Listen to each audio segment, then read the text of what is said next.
Hello, everybody. Let's read together. My name is Miss Rivera, and I'm going to be your new reading teacher for the rest of the year.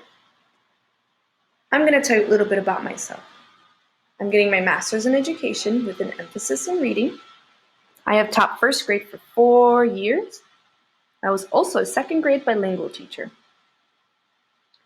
And I taught Spanish. And I also taught third grade for 2 years. Nice to meet you all.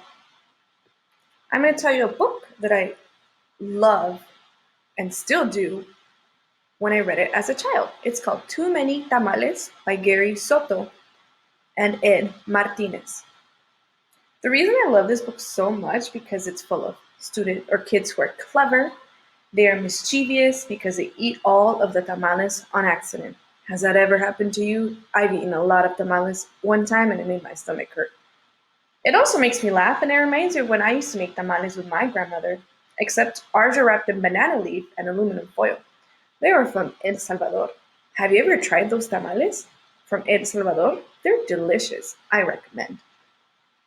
And if you ever have any questions, here's my email and let's get started.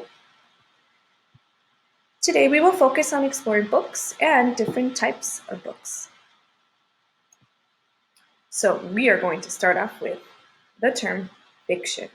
Have you ever heard of the word fiction before? Well, fictional texts are texts made up and by an author that are not true. For example, books that have unicorns. Unicorns aren't real. Or castles. These are elements that make a story fiction.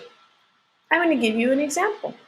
For example, realistic fiction are books that are made up in the author's mind, but they include real people or things that happen in real life.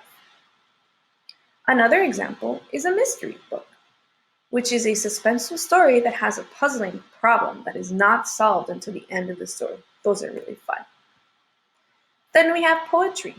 Poetry are verses written to create a response of thought and feeling from the reader. It often uses rhythm and rhyme. Oftentimes these poetries or poems could be real or not real, fiction or nonfiction. Then we have fantasy, a story including elements that are impossible, such as talking animals or magical powers, like Harry Potter. Oh, I love those books. They include so much magic and they get me so engaged. Have you ever read a book about fantasy? Tell a friend. Now, I want you to think about your favorite book. Now sing it to someone around you. For example, one of my favorite books is Each Kindness by Jacqueline Woodson. So I'm going to sing it. Get ready. Each kindness. I know, my voice isn't that great, but you try it out. I'm going to give you some time. Okay. Then we're going to learn about nonfiction books. Nonfiction texts teach, inform, and explain real things. For example, butterflies are real things, and there are books that teach us about them. Also, books about Abraham Lincoln and things like apples. For example, genres of nonfiction texts could be autobiographies, where a text tells the facts about a person's life. It is written by him or herself. For example, I Am Malala is a book about Malala, and she writes the story herself. Then we have a biography, a text in which the author tells the facts about a real person's life. For example, Who is Sonia Sotomayor is written by Megan Stein and writes about Sonia Sotomayor. Then we have cookbooks. Have you ever used a cookbook? I sure have. A book that provides recipes and tips on how to bake or cook. Or what have you always wanted to learn about? Now whisper to someone next to you. I've always wanted to learn about Congresswoman Alexandria Ocasio-Cortez. I'm going to do a bit of research to understand more about her. Now we are going to learn about text features. Text features are what authors use in order to support readers in their reading. Text features can be found in magazines, newspapers, books, and web pages. These are examples of text features that you can find in the books that you read every day. For example, a title is part of a text feature. Titles give the reader an idea of what the text will be about. For example, the book on the right, it says pandas. So we know that book is probably going to be about pandas and describe all about pandas. Then we have the table of contents. Table of contents tells the topics that are in the book and what page you can find them in. On the right, you can see table of contents right here. For example, if a book is about pandas, they'll probably say pandas and what they eat. You can go into your table of contents and really look where exactly they live and what they eat. Heading.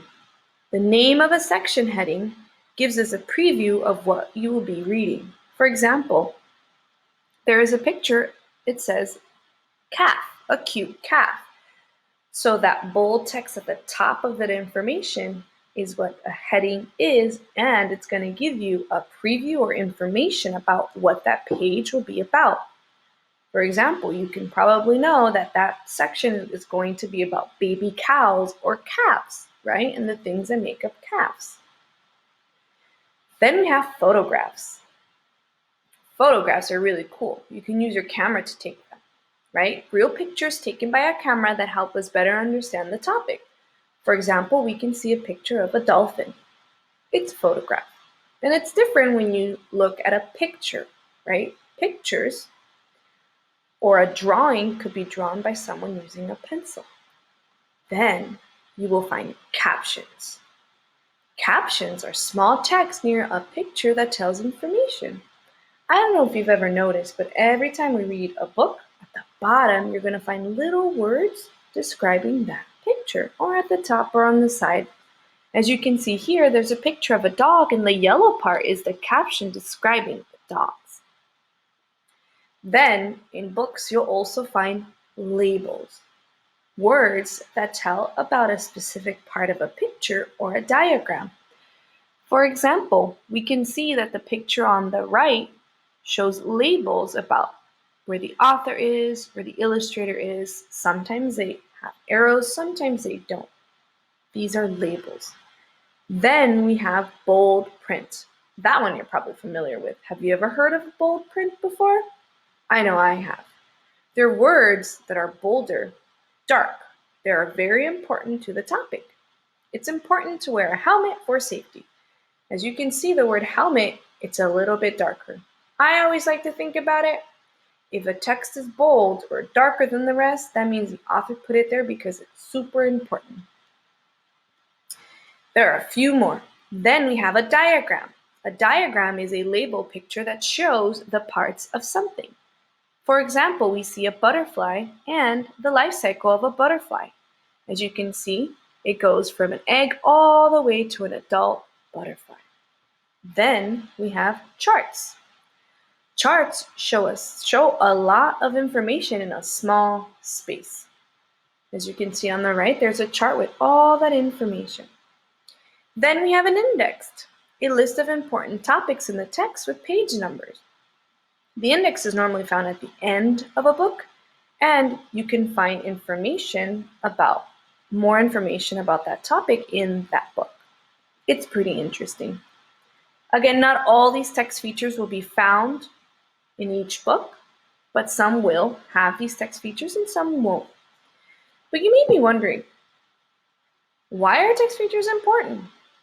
Well, the reason text features are important because they help us understand the text better. They also guide us where to look to gather different types of information.